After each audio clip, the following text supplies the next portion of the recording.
You won't recognise this man unless you read comics. That industry is still underground, at the cultural margins. But to the numerous, if predominantly male aficionados, Alan Moore is a god who revolutionised the art form. I suppose that the main drive is to find the edge of something and then throw myself over it.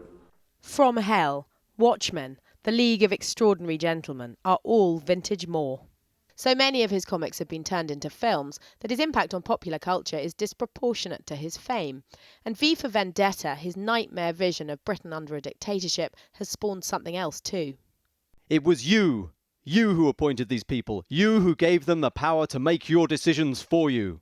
That Guy Fawkes mask, worn by the book's anti-hero V, has been an inescapable presence at the anti-capitalist protests around the world.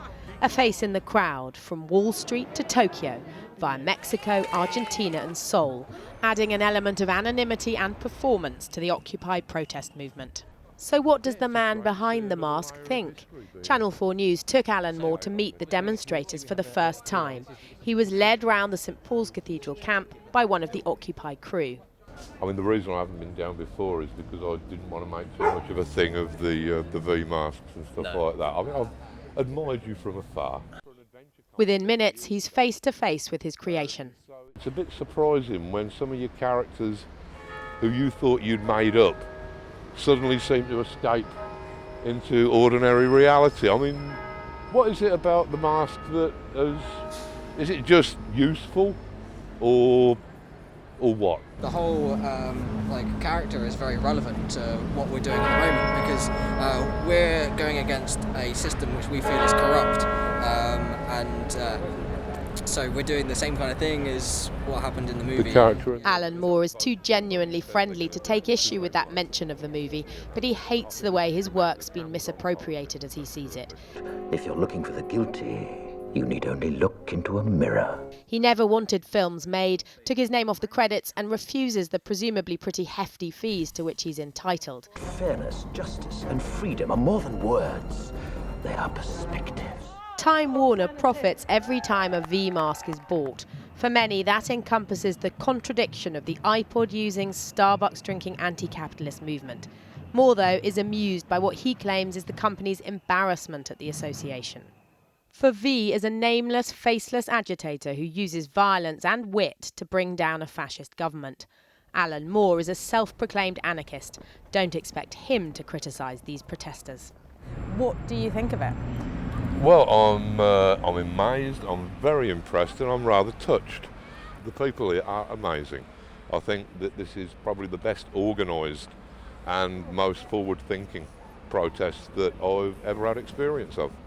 That attitude to global protest isn't shared by one of the dominant figures in the American comics industry. Frank Miller, the writer behind Sin City and Batman: The Dark Knight Returns, called Occupy Wall Street a pack of louts, thieves and rapists. Nonsense, says Moore. If there's something in the world happening that you don't agree with, protest against it.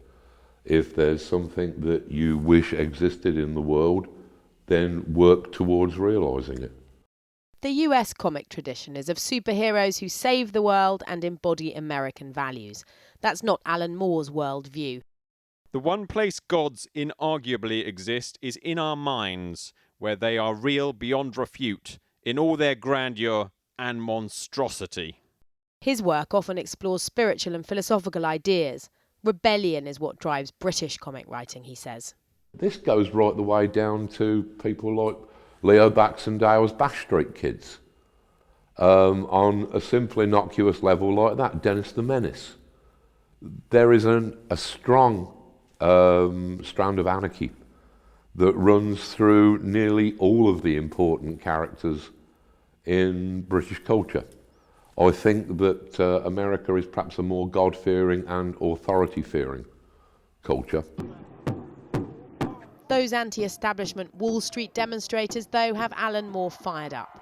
Perhaps optimistically, he compares the people behind the global protests to a tidal wave.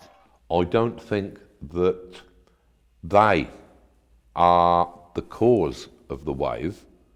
They are simply the medium that the wave is moving through. A tidal wave cannot be said to have succeeded or failed.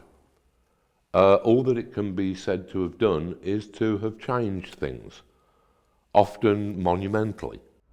It may sound like exaggeration or the start of a comic, but then Alan Moore isn't just a comic writer, but a spiritualist, a performance artist, even a magician, and to his many fans, an anarchic visionary.